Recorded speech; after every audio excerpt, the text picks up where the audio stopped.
Welcome students, আমি মানস sir. আজকে তোমাদের কিউ বেসিক প্রোগ্রাম নিয়ে একটু আলোচনা করব। কিউ বেসিক প্রোগ্রামটা একেবারে বিগিনার্সদের জন্য, যারা একেবারে প্রোগ্রাম শুরু করতে চাও তাদের জন্য Q basic program. Q basic প্রোগ্রামটা অ্যাকচুয়ালি কি? এটা হচ্ছে একটা হাই লেভেল ল্যাঙ্গুয়েজ এবং এটি হচ্ছে কম্পাইলার বেসড। এটা কিন্তু ইন্টারপ্রিটার বেস নয়, এটা হচ্ছে কম্পাইলার বেস। আর কিউ বেসিক প্রোগ্রামটাকে আমরা কিভাবে লিখব, কিভাবে সেভ করব এবং কিভাবে রান করব সেটা একটু সংক্ষেপে বলে দিচ্ছি। কিউবেসিক প্রোগ্রামিং করতে গেলে আমরা কিউবেসিকের সফটওয়্যারে দুটো উইন্ডোজ আছে, দুটো স্ক্রিন। একটা স্ক্রিন কি করে, একটা screen for writing the program, আর আরেকটা স্ক্রিনের কাজ হচ্ছে যে প্রোগ্রামটা আমরা লিখলাম, সেই প্রোগ্রামটাকে যে আউটপুট শো করতে চাই সেটার জন্য। তাহলে প্রথম স্ক্রিনটা হচ্ছে প্রোগ্রাম রাইটিংয়ের জন্য, পরে একটা স্ক্রিন আসবে সেটা হচ্ছে আউটপুট শো করার জন্য। আর কিউবেসিক প্রোগ্রাম আমরা সেভ করব কিভাবে? যে এটা অন্যান্য যে কোনো ফাইল, আমরা ওয়ার্ডে যেমন ফাইল সেভ করি, যে কোনো ফাইল সেভ করার মতোই আমরা click on file and then click on save option and give a file name. That extension will be .bas। এইটা কিন্তু অবশ্যই মনে রাখতে হবে, বেসিকের এক্সটেনশান .bas। এবং তারপরে আমরা কি করব, হয় ওকেতে প্রেস করব, নাহলে এন্টার কি প্রেস করব। আর কিউবেসিক প্রোগ্রামকে রান করতে হলে আমরা কি করব, কিবোর্ড শর্টকাট কি আছে F5 প্রেস করব। এটা হচ্ছে কিউবেসিক প্রোগ্রাম আমরা লিখে রান করতে, সেভ করে এবং রান করতে পারবো। এবারে দেখো, আমি কিছু প্রোগ্রাম এক্সাম্পল দিয়েছি। এটা হচ্ছে 1 নম্বর প্রোগ্রাম। ফার্স্ট প্রোগ্রাম হচ্ছে write a program to print 1 2 3 up to n terms. এই প্রোগ্রামগুলো করতে গেলে দেখো এখানে আমাদের কি করতে হবে, 1 প্রিন্ট করবে প্রথম, তারপরে 2 প্রিন্ট করবে, তারপরে 3 প্রিন্ট করবে। তাহলে এইটা দেখো, এটা n টার্মস মানে আমি যত সংখ্যা দেব তত অবধি প্রিন্ট করবে। তার মানে কি, এই প্রিন্ট করা কাজটা বারবার হচ্ছে, মানে ঘুরে ঘুরে আসছে। বারবার যখন একটা কাজ করতে হয় আমাকে, তখন আমাদের কিন্তু লুপ ইউজ করতে হয়। এখানে আমি যেটা ইউজ করেছি সেটা হচ্ছে দেখো ফর লুপ। তাহলে এইখানে ইনপুট নিয়েছি, input enter the value of N. এই যে ডবল ইনভাইট কমার মধ্যে যেটা রেখেছি, এটা হচ্ছে একটা মেসেজ। আমরা প্রোগ্রামকে যখন রান করব তখন কিন্তু এটা দেখাবে। দেখে নাও একটু, প্রোগ্রামকে রান করলেই যে দেখো enter the value of N দেখিয়েছে, এইভাবে ঠিক দেখাবে। তো এইখানে প্রোগ্রামটাকে রান করলে দেখাবে enter the value of N. তখন আমি এন এর ভ্যালুটা দেব। এন এর ভ্যালুটা দেওয়ার পরে প্রোগ্রামটা আমি যতটা অবধি প্রিন্ট করতে চাইছি ততটা অবধি প্রিন্ট দেখাবে। তাহলে এটার লজিকটা কি, কিভাবে কাজ করছে দেখো, for I equal to 1 to N. তাহলে ইনিশিয়ালি আই এর ভ্যালু 1, আই ইকাল টু 1। তাহলে তখন প্রিন্ট করবে কত, প্রিন্ট করবে আই, অর্থাৎ প্রিন্ট করবে 1। তারপরে দেখো নেক্সট আই, যেই নেক্সট আই পেয়ে যাবে তখন কিন্তু লুপটা কন্টিনিউ হবে। কন্টিনিউ হবে কোথায়, এইখানে। এবার এইখানে কন্টিনিউ হওয়ার পর কিন্তু এটা কন্ডিশান চেক হবে। কি কন্ডিশান চেক হবে, আয়ের ভ্যালু এন বা এন এর বেশি কিনা। এখানে আয়ের ভ্যালু 2 হয়েছে, নেক্সট আই বলতে আয়ের ভ্যালু 2 হয়েছে। তো 2 হওয়ার ফলে কি হবে দেখো, 2টা কিন্তু এন এর চেয়ে কম হতে পারে। ধরো আমি এন এর ভ্যালু 4 দিলাম, তাহলে এই লুপটা কন্টিনিউ হবে। এবং আয়ের ভ্যালু 1, আয়ের ভ্যালু প্রিন্ট হবে, তাহলে নেক্সট টুলপে আয়ের ভ্যালু 2 প্রিন্ট করবে। এইভাবে কিন্তু প্রোগ্রামটা কাজ করে। আমি আউটপুটটা দিয়েছি, দেখো output screen, enter the value of N. এখানে আমি 5 ইনপুট হিসাবে দিয়েছি। তাহলে এখানে 5টা ইটারেশান হয়েছে, অর্থাৎ 5বার লুপটা কন্টিনিউ হয়েছে, আই ইকাল টু 1 টু 5। এই জন্য প্রথমে আয়ের ভ্যালু 1 প্রিন্ট হয়েছে, লাস্টে আয়ের ভ্যালু 5 প্রিন্ট হয়েছে। এইবার আসছি নেক্সট প্রোগ্রাম। নেক্সট প্রোগ্রামে দেখো write a program to print 1 4 9 16 N term. এখানে একটু ভালো করে দেখো, 1 4 9 16 ডট ডট ডট। এই 1 এর পর 4 আসছে, তারপরে 9 আসছে, তারপরে 16 আসছে। এর লজিকটা কি, এর লজিকটা পেছনে আছে 1 স্কোয়ার, তারপরে দেখো 4 মানে আমরা লিখতে পারি 2 স্কোয়ার, তারপরে 9 মানে আমরা লিখতে পারি 3 স্কোয়ার, 16 মানে আমরা লিখতে পারি 4 স্কোয়ার। এর পরের সংখ্যাটা নিশ্চয়ই 25 হবে, কারণ আমার মিনিমাম এখানে বলা হয় লজিকে, কোনো সিরিজে মিনিমাম যদি 3টে মিলে যায়, একইভাবে মিলে যেতে যায়, তাহলে আমার কিন্তু পরেরগুলো একইভাবে হবে। পরেরটা কথা হবে 5 স্কোয়ার। তাহলে এইভাবে কিন্তু প্রিন্টটা আমরা নিতে পারবো। এইভাবে কিভাবে নেব, এইখানে প্রত্যেকটা তাহলে প্রতিটা ইটারেশনে এই যে দেখো 1 স্কোয়ার 2 স্কোয়ার, এখানে কিন্তু এই স্কোয়ারের ভ্যালুটা মানে পাওয়ারের ভ্যালুটা কিন্তু চেঞ্জ হচ্ছে না। চেঞ্জ হচ্ছে কোনটা? 1, তারপর আসছে 2, তারপর আসছে 3, তারপর আসছে 4, তারপর আসছে 5। তাহলে এইটাকে যদি আমি আই বলে ট্রিট করি, আই ইকাল টু 1 যখন হবে, তখন তাহলে আমি এখানে এখানে এস বলে একটা ভেরিয়েবল ধরেছি। এসের ভ্যালু তাহলে কত হবে? I I caret I caret 2। Actually এই সিম্বলটা, ক্যারেট সিম্বলটা পাওয়ার হিসাবে ইউজ করা হয়। তাহলে আই ক্যারেট 2 যদি হয়, তাহলে কত হবে? এসের ভ্যালু ফার্স্ট এটা প্রিন্ট করবে। নেক্সট আইয়ের ভ্যালু যখন 2 হবে, তখন S equal to I caret 2, অর্থাৎ প্রথম তাহলে 1 প্রিন্ট হলো, পরে 4 প্রিন্ট হবে। এখানে এইভাবে প্রোগ্রামটা করা আছে। দেখো এখানে সিএলএস প্রথমে লিখেছি। সিএলএস মানে clear the screen. Actually output স্ক্রিনে যেগুলো প্রিভিয়াস কোনো যদি আউটপুট থেকে থাকে, তাহলে সেটাকে ক্লিয়ার করার জন্য সিএলএস। তারপরে দেখো ইনপুট এন্টার ভ্যালু হবেন। এন্টার ভ্যালু হবেন, এটা একটা মেসেজ আসবে আউটপুট স্ক্রিনে, এই মেসেজটা দেখাবে আমরা ইনপুট এই ভেরিয়েবলের মধ্যে ডবল কোটেশনের মধ্যে যে ভ্যালুটা দেব, সেটাই হচ্ছে আউটপুট স্ক্রিনে দেখা যাবে। আর এন হচ্ছে একটা ভেরিয়েবল, সেটাকে ইনপুট নেওয়া যাবে। আমি যদি এই মেসেজটা ছাড়া শুধু এন এর ভ্যালু ইনপুট নিতে চাই, তাহলে আমরা কিন্তু লিখব ইনপুট এন। এছাড়া যদি আমরা এই মেসেজটা দিতে চাই enter the value of N, তাহলে কিন্তু আমরা ডবল কোটেশনের মধ্যে যেটা লিখবো সেটা ডিসপ্লে হবে, তারপর একটা কমা দেব, তারপর কমা দিয়ে ভেরিয়েবল লিখব। তারপরে এখানে দেখো লিখেছি এস ইকাল টু 0। অ্যাকচুয়ালি 0 লেখার প্রয়োজন হয় না, যেহেতু তোমরা বিগিনার্স, একদম শুরুতে প্রোগ্রাম লেখা শিখছো, তাই এই কারণে আমি এখানে এস ইকাল টু একটা 0 দিয়ে রেখেছি। আর এসকে ইনিশিয়ালাইজ করতে যাওয়া, এই 0টা কিন্তু অ্যাডিটিভ আইডেন্টিটি। যখন আমি প্লাস করতে চাইবো, তখন কিন্তু এসের ভ্যালু 0 রেখেই করব। আর যখন মাল্টিপ্লিকেশান করতে চাইবো, তখন কিন্তু এসের ভ্যালু আমরা 1 রাখবো। তাই ওটা এস ইকাল টু 1, 1টা কিন্তু মাল্টিপ্লিকেটিভ আইডেন্টিটি। এইবারে দেখো for I equal to 1 to N, এইখানে অর্থাৎ আয়ের ভ্যালু 1 থেকে এন পর্যন্ত চলবে। এবার S is equal to I caret 2, তাহলে ফার্স্ট ইটারেশন মানে হোয়েন আই ইকাল টু 1, তাহলে কত হবে? এসের value S equal to 1 caret 2, অর্থাৎ এসের ভ্যালু 1 হলো। 1 স্কোয়ার মানে কত হবে? 1 হলো। তাহলে প্রিন্ট এস, তাহলে স্ক্রিনে 1 প্রিন্ট করবে।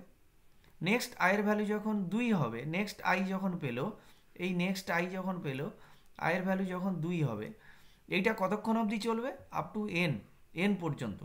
তারপরেও এখানে নেক্সট আই মানে এন প্লাস 1 যখন হবে, যখন এখানে লুপে যাবে, তখন এই লুপটা কিন্তু ফলস হয়ে যাবে।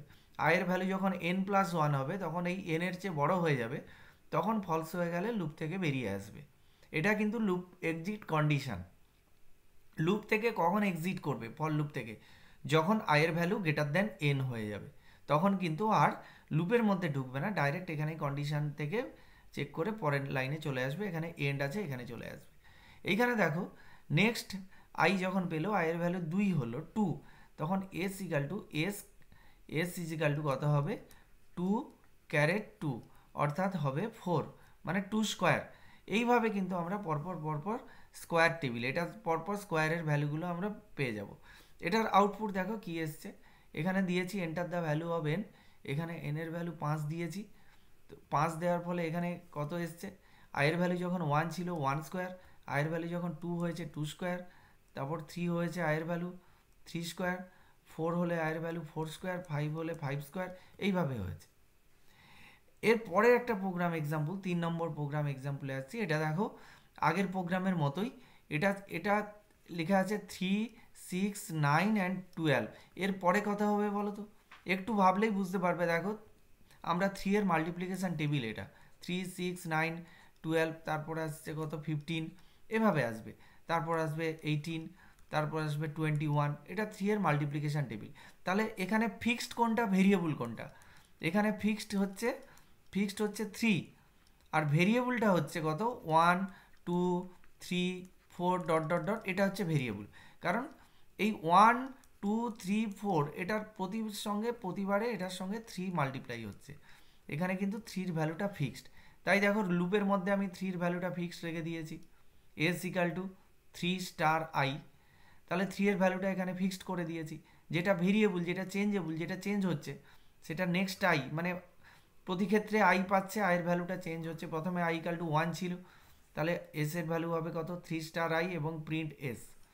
তাহলে প্রথম প্রিন্ট করবে কত 3, তারপরে নেক্সট আই হলে কত হবে, আয়ের ভ্যালু 2 হলো, 2 হলে কত প্রিন্ট করবে 3 স্টার 2, তার মানে প্রিন্ট হবে 6। এবার দেখো আমরা এর আউটপুটটা একবার দেখে নিই। এখানে তাহলে যেটা হয়েছে সেটা হচ্ছে প্রথমে 3 এসছে, তারপরে কত হয়েছে 3 এর সঙ্গে 2 মাল্টিপ্লাই হয়ে 6 হচ্ছে, 3 এর সঙ্গে 3 মাল্টিপ্লাই হয়েছে 9 হয়েছে, 3 এর সঙ্গে 4 মাল্টিপ্লাই হয়ে 12 হয়েছে, 3 এর সঙ্গে 5 মাল্টিপ্লাই হয়ে 15 হয়েছে। তাহলে আমি আবার বলছি এই প্রোগ্রামটাতে ফিক্সড ভ্যালুটা হচ্ছে 3, আর ভেরিয়েবল যেটা সেটা হচ্ছে কিন্তু আই ছিল, অর্থাৎ আয়ের ভ্যালু 1 2 3। এই ভেরিয়েবলটা কাকে বলছে, যে আর ভ্যালুটা throughout the program execution যার ভ্যালুটা বারবার চেঞ্জ হবে সেটাকে কিন্তু আমরা ভেরিয়েবল বলি। আর ফিক্সড বা কনস্ট্যান্ট ভ্যালু যেটাকে বলা হয় সেটা হচ্ছে এখানে কিন্তু 3। আমার যে কোনো প্রোগ্রাম, যে কোনো সিরিজের প্রোগ্রামে কিন্তু যেটা আমরা খেয়াল করব, প্রথমে আমরা খেয়াল করতে হবে যে কোনটা ফিক্সড ভ্যালু এবং কোনটা ভেরিয়েবল ভ্যালু। ওই ফিক্সড ভ্যালুর সঙ্গে কোন ভ্যালুটা মাল্টিপ্লাই করলে আমার সিরিজটা পাওয়া যাবে বা অ্যাড করলে সিরিজটা পাওয়া যাবে। এর পরের প্রোগ্রামে আসছি, দেখো write a program to print 1 8 27 64 up to n terms. এখানে একটু ভালো করে দেখলে ফিক্সড ভ্যালু এবং ভেরিয়েবল ভ্যালুটা খুঁজে পাওয়া যাবে। এখানে একটা ভ্যালু দেখো যে 1, তারপরে দেখো 1 আসছে, তারপর 8 মানে আমরা কিন্তু 2 এর কিউব লিখতে পারি। তারপর আছে দেখো 27 মানে 3 টু দি পাওয়ার 3 কিউব লিখতে পারি। তারপর আছে 64 4 টু দি পাওয়ার 3। তাহলে এইখানে দেখো, এইখানে কিন্তু 3টা হচ্ছে ফিক্সড, এই 3টা পাওয়ারে যেটা আছে এটা কিন্তু ফিক্সড। 1 মানে 1 কিউব, এটা ফিক্সড। তাহলে ভেরিয়েবল কি হচ্ছে 1 2 3 4। তাহলে আমি 3টা ফিক্সড রেখে দিলাম পাওয়ারের হিসাবে। এবার তার সঙ্গে কি করব, তাহলে যেটা ভেরিয়েবল মানে আই, এই আই ক্যারেট 3, এইটা কিন্তু আমার মেন লজিকটা কিন্তু এইটা। তাহলে এইটা আসতে গেলে এখানে তাহলে কি করব আমরা, এইখানে দেখো আমরা এস বলে একটা ভেরিয়েবলের মধ্যে এটা রেখে দিয়েছি, আর ফর লুপের মধ্যে এটা বারবার করেছি। আয়ের ভ্যালু যতবার চেঞ্জ হচ্ছে এই আয়ের ভ্যালু চেঞ্জ হচ্ছে, এখানে 1 কিউব 2 কিউব 3 কিউব 4 কিউব এভাবে করে হচ্ছে, এবং আমরা প্রতিটা ক্ষেত্রে প্রিন্ট করে যাচ্ছি। ফর লুপের মধ্যে প্রিন্ট করছি বলেই আমরা আউটপুটটা 1 8 27 64 দেখতে পাবো। আচ্ছা, যদি আমি এই প্রিন্টটা ফর লুপের বাইরে করতাম তাহলে কত হতো, এই নেক্সট আয়ের এইখানে যদি প্রিন্ট এস করতাম তাহলে কিন্তু লাস্ট যে এস এর ভ্যালু, মানে আমি ধরো যদি দিই, আমি এন এর ভ্যালু যদি দিই 4, তাহলে লাস্ট এস এর ভ্যালু হবে 64, তাহলে এই 64টাই কিন্তু প্রিন্ট হতো। তাহলে ফর লুপের মধ্যে দিলে কি হবে, প্রতিটা লুপে এই ভ্যালুগুলো প্রিন্ট আসছে। আর যদি ফর লুপের বাইরে আমি এস লিখতাম তাহলে এস এর যে লাস্ট যে ভ্যালুটা, অ্যাসাইন ভ্যালুটা, সেটা এখানে প্রিন্ট হতো। আচ্ছা, এখানে তোমাদেরকে আরও একটা কথা বলি, এই যে দেখো S equal to I caret 3 লিখেছি, এটা এই কথাটার অর্থ কি? অ্যাকচুয়ালি এটা কিন্তু ইকাল টু সাইন নয়, এটা হচ্ছে অ্যাসাইনমেন্ট অপারেটর। এই অপারেটরটাকে বলা হয় অ্যাসাইনমেন্ট অপারেটর। ধরো আমি লিখলাম এস ইকাল টু 5, তাহলে এই 5-এর ভ্যালুটা কিন্তু এসে অ্যাসাইন হলো। এস হচ্ছে একটা ভেরিয়েবল। এবার ভেরিয়েবল কাকে বলে সেটা বলতে গেলে বলতে হয় variable is a memory location, অর্থাৎ মেমোরির একটা লোকেশান যেটাকে একটা আমি ভ্যালু দিয়ে বা ভেরিয়েবল দিয়ে আমি সেটাকে পয়েন্ট করেছি। যখন 5 এস ইকাল টু 5 এটা লিখবো, অ্যাকচুয়ালি এটা ইকাল টু সাইন আমরা দিচ্ছি ঠিকই, কিন্তু এটা একটা অপারেটর। এই অপারেটরটাকে বলা হয় অ্যাসাইনমেন্ট অপারেটর, যার অ্যাসোসিয়েটিভিটি রাইট টু লেফট, অর্থাৎ ডান দিক থেকে বাম দিকে যেটা অ্যাসাইন করতে পারে ভ্যালুটাকে। কখনোই 5 ইকাল টু এস নয়, এটা কখনোই ভ্যালিড স্টেটমেন্ট নয়। ভ্যালিড স্টেটমেন্ট এটাই, এস ইকাল টু 5, অর্থাৎ ডান থেকে বামে যেটা অ্যাসাইন করতে পারবে।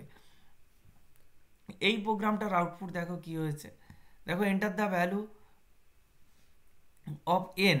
এখানটা এন এর ভ্যালু, অ্যাকচুয়ালি আমি এখানে টাইপটা ভুল হয়েছে, এখানে এন এর ভ্যালু 5 যদি আমি দিই তাহলে এখানে আমরা পাচ্ছি কত 1 8, তারপর 27 64 125 মিনস 5 কিউব, 64 মিনস 4 কিউব, এভাবে আমরা পাচ্ছি। প্রথম থেকে এসে দেখলে 1 cube, 2 cube, 3 cube, 4 cube, 5 cube, এভাবে আমরা আউটপুটটা পেয়েছি। এর পরের প্রোগ্রাম এক্সাম্পলটা দেখো, write a program to print 10, 20, 30 n terms. আমরা একটু আগে 3 এর টেবিল বলেছিলাম, এটা দেখে কি মনে হচ্ছে এটা 10 এর টেবিল।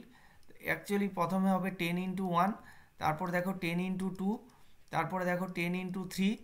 এইবার এইখানে দেখো এই যে সিরিজটা আসছে, এই সিরিজে ফিক্সড পোর্শন কোনটা আর ভেরিয়েবল কোনটা। এই সিরিজে দেখো ভেরিয়েবল 1, 2, 3 এটা কিন্তু বারবার চেঞ্জ হচ্ছে, কিন্তু 10 প্রতি ক্ষেত্রে 10টা কিন্তু ফিক্সড হয়ে আছে। তাহলে আমাদের করতে হবে কি, 10-এর সঙ্গে মাল্টিপ্লাই করতে হবে। 10-এর সঙ্গে কি মাল্টিপ্লাই করব, এই যে এখানে i equal to 1 to n ধরেছি, তাহলে 10-এর সঙ্গে 10 স্টার i, 10-এর সঙ্গে i মাল্টিপ্লাই করব। 10-এর সঙ্গে i মাল্টিপ্লাই করলে কি হবে, এই লুপের মধ্যে বারবার বারবার 1, 2, 3 আয়ের ভ্যালু যত অ্যাসাইন হবে বারবার সেটাই মাল্টিপ্লাই হতে থাকবে, এবং সেটাকে আমরা ওই লুপের মধ্যেই প্রিন্ট করব। এই লুপের মধ্যে দেখো এটা লুপের মধ্যে প্রিন্ট করেছি, এটা লুপের মধ্যে প্রিন্ট এস, এবং তারপরে দেখো নেক্সট আই, এবং তারপরে এন্ড। এবার প্রোগ্রামের শুরুতে সিএলএস আমরা নাও লিখতে পারি, কিন্তু প্রোগ্রামের শেষে আমাকে এন্ডটা লিখতেই হবে। সিএলএস যদি না দিই তাহলে আউটপুট স্ক্রিনটা ক্লিয়ার হবে না, কিন্তু প্রোগ্রামের শেষে যদি আমরা এন্ড না দিই তাহলে প্রোগ্রামটা শেষ হবে না, এই জন্য কিন্তু এটা রান করবে না। এরপর দেখো এটার আউটপুট কি এসছে, এন্টার দ্য ভ্যালু অফ 4। তাহলে প্রথম হয়েছে কত, 10 ইন্টু 1, এইভাবে করতে করতে আমার 10 ইন্টু 4 এসছে, আলটিমেট আমরা 40 পেয়েছি। এই ছিল আজকের প্রোগ্রাম। তোমাদের এই ভিডিওটা যদি ভালো লেগে থাকে তাহলে অবশ্যই লাইক করবে এবং বন্ধুদের শেয়ার করবে, এবং তোমরা যদি আমার চ্যানেলে নতুন হও অবশ্যই অবশ্যই চ্যানেলটাকে সাবস্ক্রাইব করবে। Thank you.